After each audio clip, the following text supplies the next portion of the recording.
He's told me 30 seconds for this funnel cake. Look at this.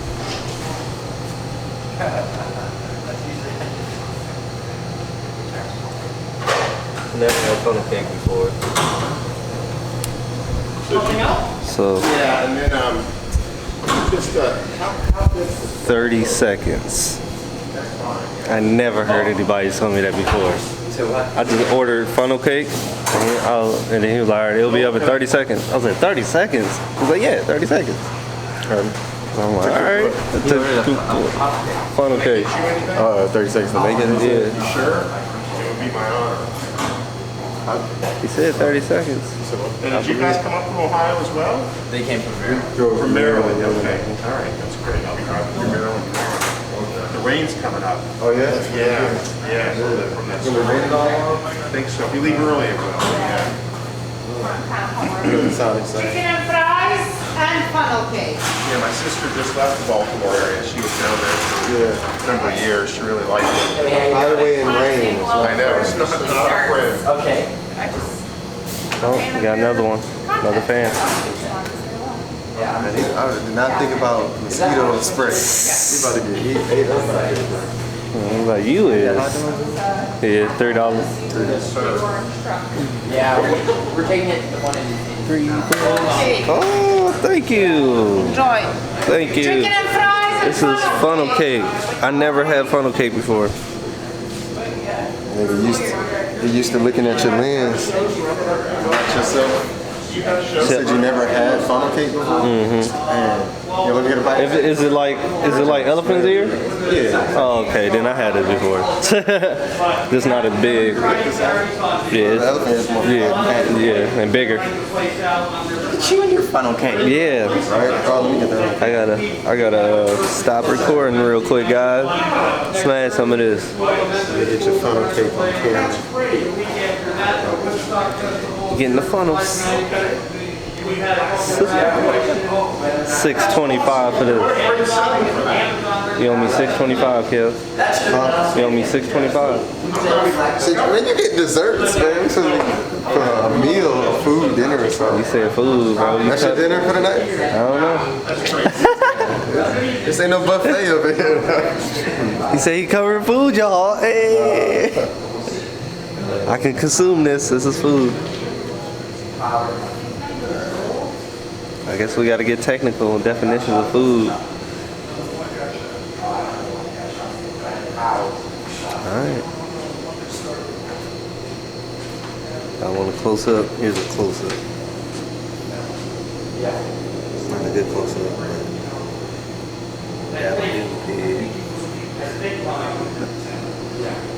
Alright, let me eat. Young man. Well done. All right, you're live. Thank you guys all so much for coming out. We appreciate all of the support. We appreciate each and every one of you sharing this video with your friends. It will be available on many streaming platforms here very shortly. This was an important message that we believe everyone in America, but especially everyone in Black America, needs to hear. And if you could share it with a friend, it would be greatly appreciated. We will be over by the projection booth for several minutes if you would like to come and see us. I don't know if Chad is here yet, but he should still be on the way. Thank you all so much, and I hope you guys are having a wonderful evening.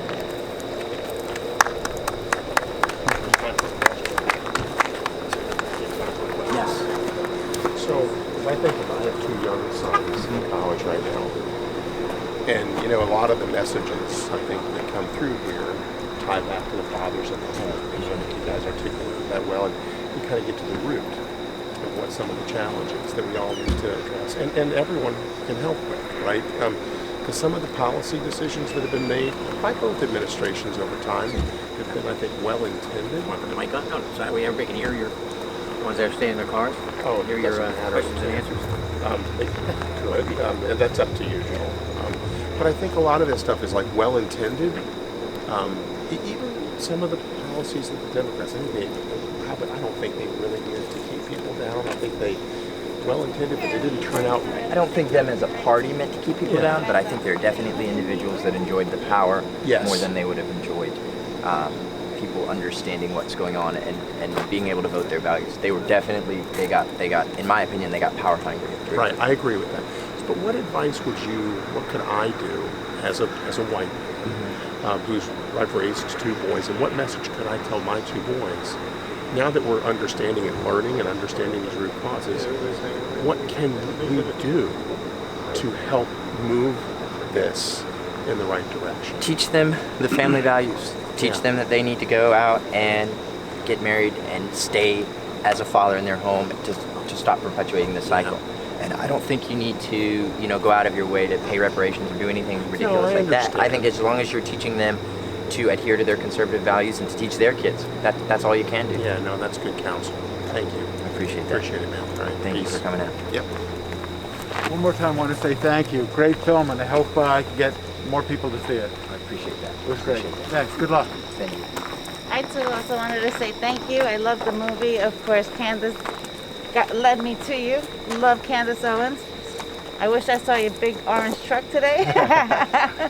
But again, your messages are also very meaningful. Thank you. And I shake your hand and everything, but COVID. Yeah. We're gonna stay safe. Okay. Thank you for coming. Thank you for watching. Hi. It's a great movie. Thank you. It's great. How long do you think it's going to take before that monolithic black allegiance to the Democratic Party can be broken? I think what's going to be a turning point in African Americans and their interaction with the Democrat Party is if people could be forced to look at the 2 parties purely based on policy and not see any people. If you saw what Trump stands for, if you saw what Joe Biden stands for side by side as a conservative, as a Christian, if you saw those 2 things, it would be a no-brainer choice. People are too concerned right now with, oh, Trump said something I didn't like, or this group of people seems like they care more about people, they're more kind. This other group doesn't care. And they play on the emotions. If we could separate the candidates from the emotional appeal and simply go off of just the actual actions and the actual policies, that's what's going to make a difference. How do you think that can be done? How can it be done? Unfortunately, right now, the only people that they'll listen to are people that they believe share something in common with them. So right now, it's going to be young, black, conservative voices that are going to be leading that charge. Because for whatever reason, you could say something till you're blue in the face, and then I come and say it, and they're like, oh, that makes sense. And it's like, wait, he's been saying it for 10 years. And they go, oh, well, he's white, his opinion doesn't matter. Well, they don't even realize it, but that in and of itself is racist. To devalue someone's opinion based on their skin color and not based on the fact is racist. Because Absolutely. you're taking the color of their skin over the content of their character. It's so obvious. Appreciate you coming out tonight. Thank you. Thank you. We just wanted to thank you for making such a great film and for doing such a great job of communicating the content of the message, the actual goals that everybody should share for their own lives without worrying about what group they might belong to. And we sort of heard about this, but I guess we probably got connected from it from Jesse Lee Peterson, who's fantastic. But just amazing, amazing people. You guys have done a great job. I think if you guys keep communicating that sort of message, and that's like they said what the Republicans have failed to do consistently, is really communicate the ideals behind it and why things work, why things make sense a certain way, why other systems don't work. And it's just really beautiful job. I'm so glad that it was as long as it was. We were kind of worried that it would cut off at some point. We were actually dreading it. It's like, don't end. This is too good. We wanted it to go we could do longer. it a whole nother, the same length, and just keep going and going. It was just such a well done movie. Thank you so much. Appreciate that. We really, and I'll relay that on to Justin and Chad as well. All right, fantastic. Take care, guys.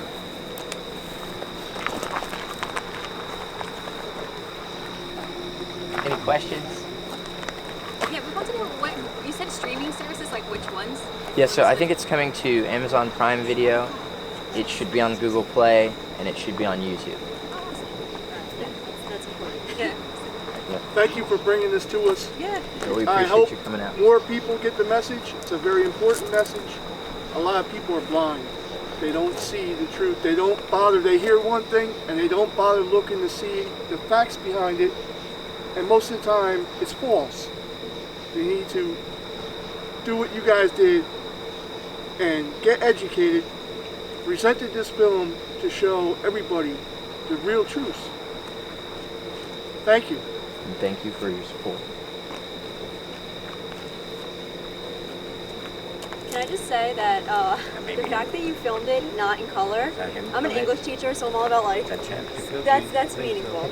So, right? Like, yeah, I thought it was a great, like no color, black and white, I was like, nice touch, it was nice good. touch. It was good touch. Perfect, perfect. Yeah.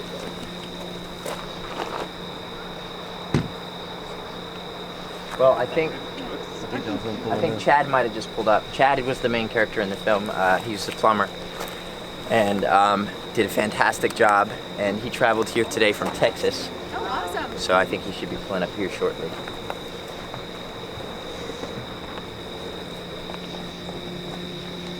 What was your guys' favorite part of the film? That's a hard question. Yeah, I can't answer that question. We started talking about Trump. Well, actually, the parts where they showed the black families and seeing the beautiful babies and everything, and everybody looked so happy, and it was actually a little bit too emotional. I was like, oh man, you know, it was a little too much, hit you right in the gut. And it was because it was also sad, because it's like, oh my God, how many people's lives were destroyed by taking that spirit away from them, that ability to just have what, you know, hope and love, and, you know, seemingly, and obviously there's always things when you're not filming, maybe somebody was arguing, but it looked very nice, and it was certainly very poignant. I think it's one of those things that's like, it's not just a black thing, right? Fatherlessness, you know, 42% of families, period, in the United States are fatherless. That's a huge problem, and it affects, you know, if you look at the statistics for any group of people that's incarcerated, 80% fatherless home.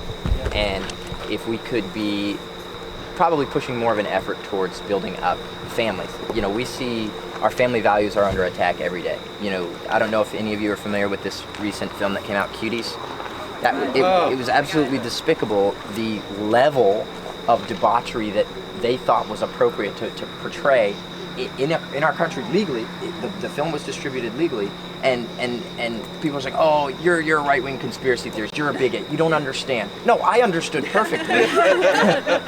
And I don't want it in my country, ever.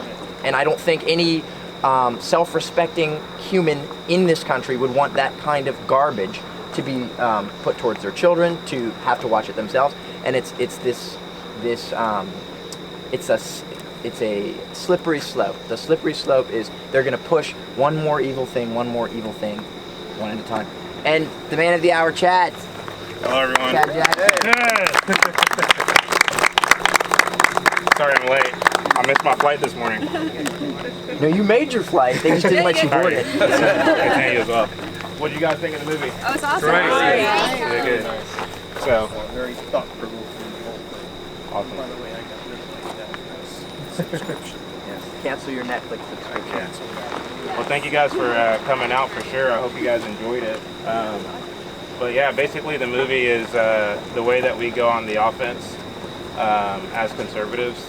And it's not an angry movie, it's just offering a different alternative to what's being put out there, especially with the 1619 Project and white fragility and how to be an anti-racist. All of this is selling a bunch of crap to the country, and it's dividing us, and it's not really doing anything to help situations. Is there racism in this country? I mean, yes, but it's very, very, very small. You know what I mean? It's something that's not really. That's the thing. Like, we live in a fallen world. I'm a believer. I believe that we live in a fallen world. And you're going to have, you know, preferences. You're going to have different things in this country, but you shouldn't let those things define who you are and your level of success. We all have the ability to overcome. I think of Joseph in the Bible, how even though he was sold into slavery by his own brothers, he went on to become the most prominent man in Egypt. Sure, black people were slaves in this country, but immediately leading in the years after slavery, blacks did very well in this country. And unfortunately, it was Democrats who actually tried to hinder any kind of success that we had in this country. And they continue to do so. A lot of the detriment that we see in the inner city are led by Democrats. And so Anyway, so it's high time that we, as conservatives, go on the offense, that we put out good media, that we put out good content. What Joel Patrick is doing is amazing with his own social media platform.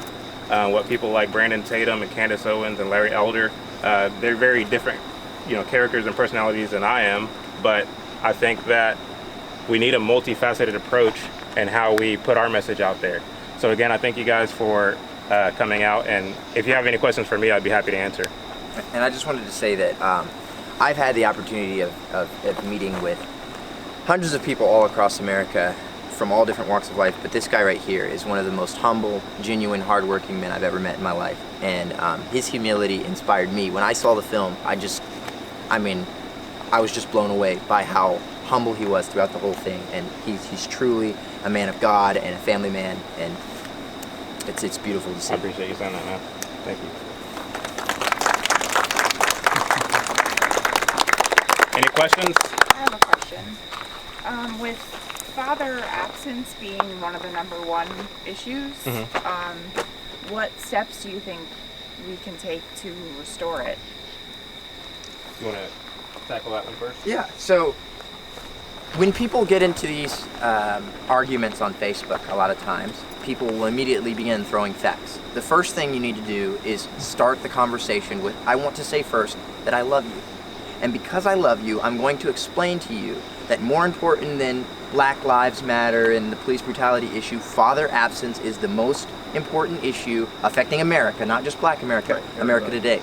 Give them a few statistics, don't overwhelm them, but explain to them how having a father in the home would have prevented George Floyd from ever doing drugs, from ever becoming a criminal, and ever even being in a position where he could have been killed. So the father absence issue can tackle the police brutality issue by nipping it in the bud. Before it even becomes an issue, we've already solved it with father absence. And explain to them that the most important job a man can do is to be a father. Not just a sperm donor, a father. Somebody that takes time and raises their kids in the way that they know that they should be raised. And that whole family dynamic being the foundation for America, and stress that. You can't stress the family dynamic and the importance of having a father in the home enough.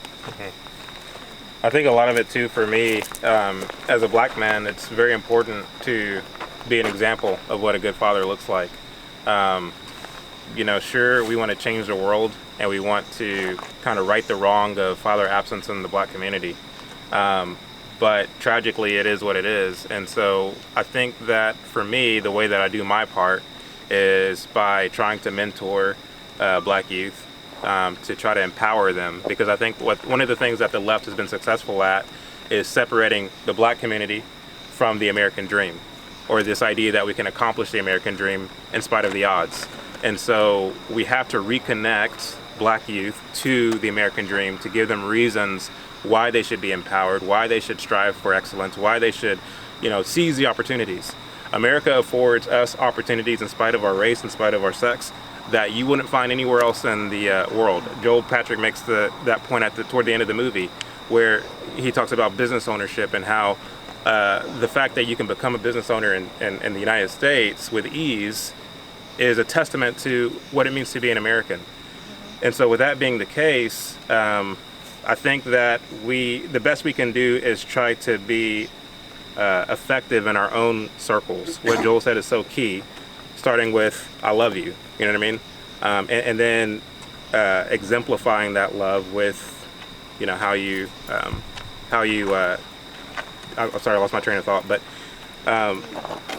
using that, starting the conversation with I love you, and then explaining the facts. Because a lot of times, if you just go straight in with the facts, then they don't want to hear anything that you have to say. You lose them. And reminding them that, first of all, before politics, before anything, we're still friends, but I'm going to explain to you, as your friend, why that thought process that you have right there might be a little bit messed up. And we live in a very much do something environment right now, where people see the tragedy of the world and they feel like they want it, or they have to do something. This is a reason why everybody changed their profile picture to a black square, because that was their idea of doing something.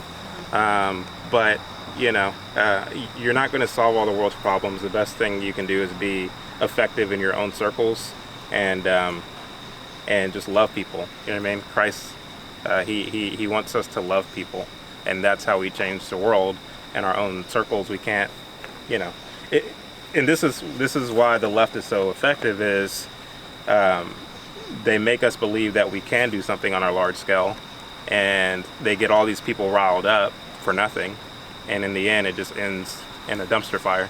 So And they're really good at getting people to be emotionally invested in something. Everybody says, hey, if you care about black people, you'll change your profile picture to a black square. So then if you didn't change your profile picture to a black square, you're obviously a racist and hate black people. However, in reality, as a black person in America, and he can attest to this, I did not feel one bit different seeing a bunch of black squares on my field. I wasn't like, you know, think about it this, even if a person was a racist police officer, say they were a racist police officer, they're scrolling through Instagram and they're like, yeah, I hate them black people. Oh, black squares. I shouldn't have tased that guy. No. That's not what happens. You know, if someone's a bad person, they're a bad person, and the race of the person doesn't matter, and they're not going to care because people posted a black square. What would change something and would be, you know, if we're showing love to people and people are being encouraged by that. So you're showing love to your African American neighbor, and you teach them about the importance of having a father in the home. So we couldn't maybe fix it this time, but the next generation, because he was loved by his Caucasian neighbor, he learns from maybe a white man in his life who is a good mentor to him, he learns that he doesn't have to be a repeat of his father. And then you break that vicious cycle. That's what's going to make a difference. It's not going to be posting a black square or virtue signaling, because, you know, I even told a story about a lady who thought she was doing something. She came up to me and she's like, I just feel for you, I saw you're a black American. And I'm like,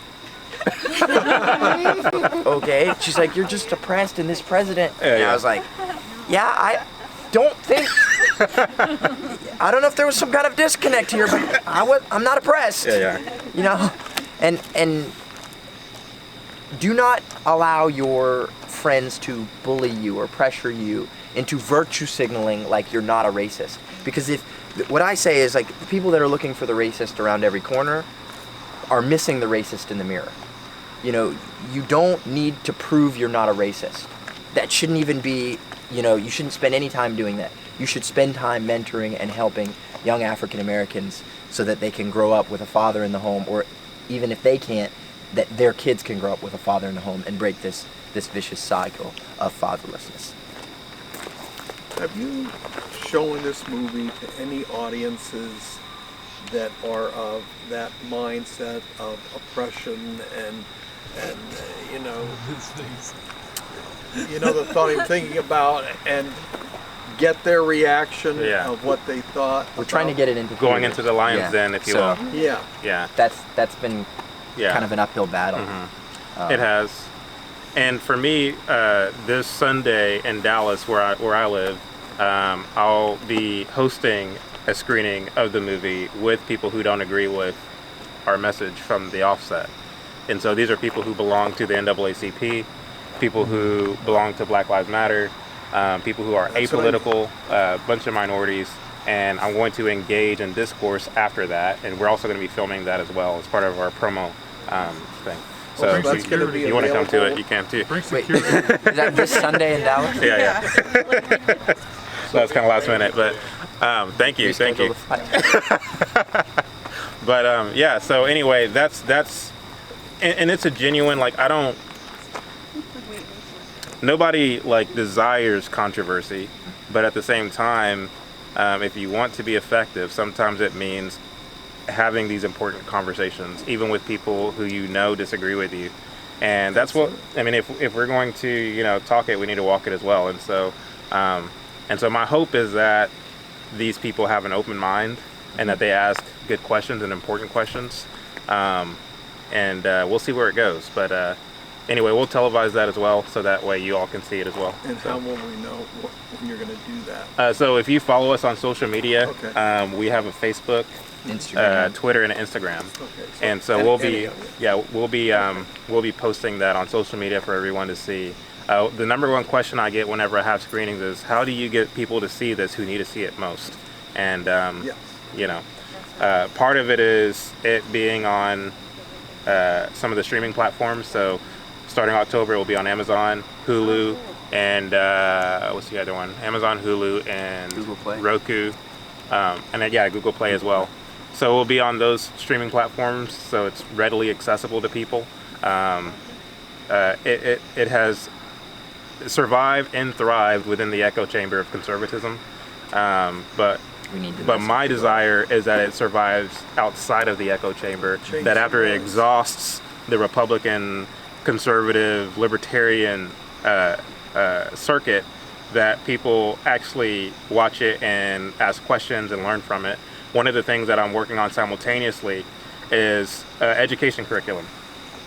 I'm assembling a team of educators to build a committee.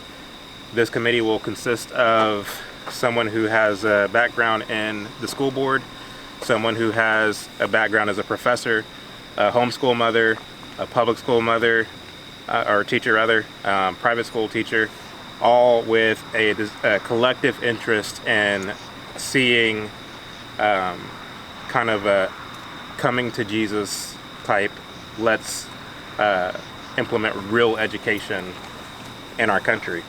And the idea is that we're going to build a teacher's guide out of Uncle Tom, and from there we'll be able to put out more content, we'll be able to put out more shorts, more documentaries, and it can be used by teachers across the country. And so we're wanting to go different routes with this. I'm kind of getting away from your question, Yeah, but no, yeah, that's all encompassed in the question. This is our It's effort. getting the message out. Right. This is our effort of being proactive, because if they can be proactive with 1619 white fragility, why must we lay down and be steamrolled? So. What's your question? My question is, can I hug you?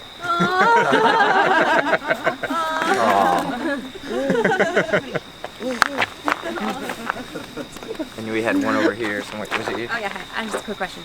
I think, nowadays, it's particularly nowadays, it's really hard to admit, like, to your friends or people, maybe colleagues, whatever, that you're conservative. So I was wondering if you guys could share with us, like, where you found strength and, like, what made you, like, basically, like, come out and be open about that. Because I'm very much conservative. I would love to tell people about it, but I live in more close to New York City, so it's more, I'm like afraid of, like, not only just being verbally assaulted, but, like, violent. So I was just wondering, like, if you had any advice. Well, first of all, make sure you're safe. So don't put yourself in a situation where you feel like your physical safety is threatened. But start with the people closest to you that you can trust, and then work your way out from there. Yeah, safety is very important. I have a friend who recently moved to Texas from Manhattan, and he was on his way to some kind of Trump rally in upstate New York, and he was taking a train to get to where he needed to go, and he had a Make America Great Again hat, and he also had a rainbow flag pin on his hat. And as he was making his way to the back of the subway, one person shoved him with their elbow, the other person pushed him, and they basically, long story short, ended up beating this guy to near death. And so, I wouldn't go around wearing a Make America Great Again hat if I were you, living that close to New York City. But the way that I do it is just engage in conversation. Talk about, like, some of the current events or whatever, and just kind of, pick up what the other person's putting down and just have that discourse, not in an angry way, not in a, don't seek to be controversial, but just have that discussion, because people want to be heard, but also they owe you that same respect where they want to hear you, where they need to hear you as well. And if you're not coming off as though you're trying to attack them, you're trying to understand where they're coming from, and you're basically, the way that I do it is I try to address the certain points that they make that are fallacies, but not in a condescending way, and more like, well, have you considered this or have you considered that type of situation. So I guess it just depends on the person, but for me, I try to do it through discourse and not through attacks. I don't know if that. Anyone else? No? Okay. I have a quick question. I know this is kind of off of it, but a friend of mine posted something today which really kind of threw me. You know that couple that was holding guns outside their home when they were having a... Yeah.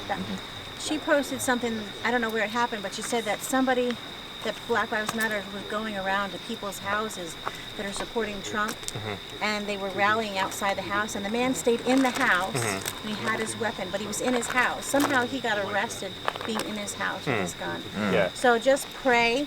Of course, that's what I'm telling everybody. Please just pray, because that freaked me out. Because that's unreal. Well, you know? that couple actually has a felony pending it's against them ridiculous. for protecting their own property. But it's not. They're probably going to be okay because I think they're both attorneys. Even if they found, even if they were inadvertently found guilty because of the DA being so contra them, it'll get thrown out anyway. Yeah, and the governor, he guaranteed that if it did happen, then he would veto it. Yeah, he would veto it. Right. But he's up for re-election too. So And he would still do it anyway. I mean, it's just the right thing. Right. I mean, technically, they did not do anything wrong. They didn't.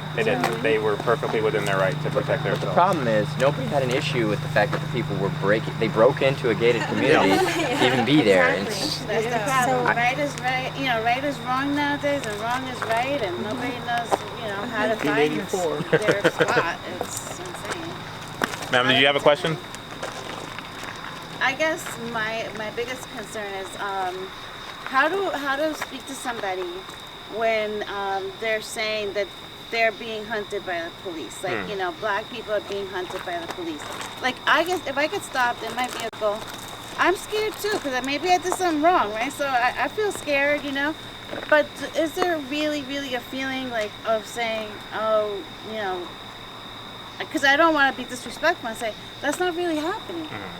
Because I just don't feel that that's absolutely true. There's bad cops, yes, but the majority are good. So, what do you say to somebody who says that? I mean, you can again always start with "I love you," but explain to them that 55% of violent crimes are committed by people of color, and for percentage of crimes committed by people of color, the percentage of deaths from the police is very, very low. They might say, "Oh well, but Black people are more likely to be killed by the police than white people." Well, when you look at the crime statistics, it's just not true. That's you pull those numbers up, so that you. What's the best source to find I would that? use a liberal source. So a good source would be the Washington Post. They keep statistics on the police shootings and use their facts against them. Because they go, "Oh well, that's a right wing." Yeah, Washington Post is not right wing. Good point. I like that.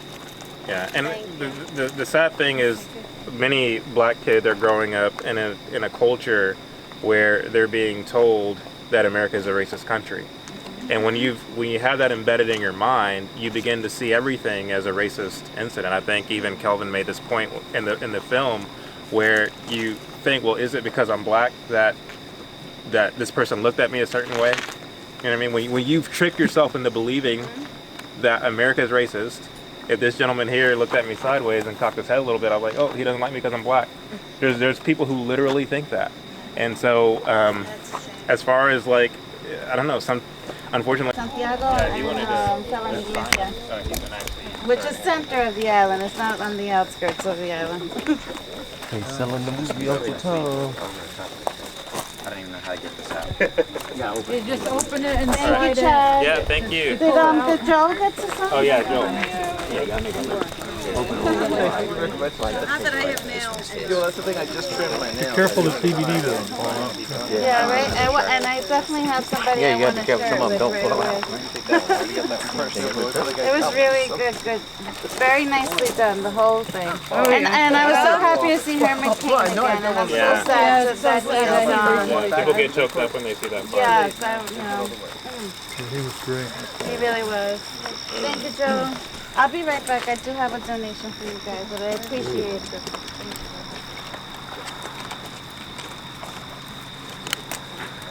All right. Well, I actually, got, Joe, see you who, can sign who do we it. got? 5? I'm gonna sign. So you sign it. I'm gonna and only then- sign. I'm gonna sign on the bottom. So you can sign it.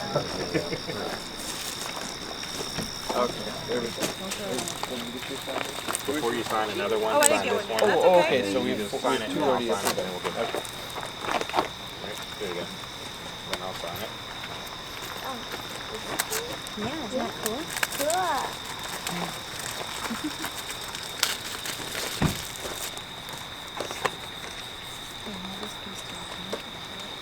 Who's this one? A lady. Or was that? I don't know. I've got 4 more, but I've got 2 that I already turned All right, in. this is your guys'? This is mine. Yeah, Okay. my husband said no, no, no. Okay. Are they all? They're all open. Pardon? I'm writing on it. Chad, Yes. I don't know, give it to you or to him? Yeah, you can give it to him. All right, here we go. Thank you. All right, thank Thanks, you. guys. Thanks so much. Have a great evening. Thanks. Have a good one. Be Thanks, safe. everybody. Take care, everybody. All right. My friend told us about it. I'm so glad we came. Guys, could you do us a favor and actually take the Take the little sleeves thing right out so that it'll go quicker for us? Right. I can do Are you it. signing in now? Yeah, but it's not showing up. You want to zoom in on a copy? Here, we'll take the sleeves. Can I zoom in on your copy? Sure. There's one. Good job. All right. Thank you. You're welcome. Oh, thank you.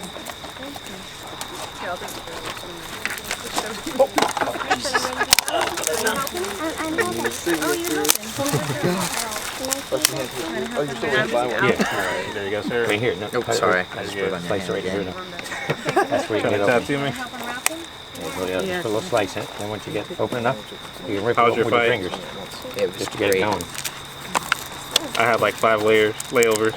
That's not great. Isn't that awful?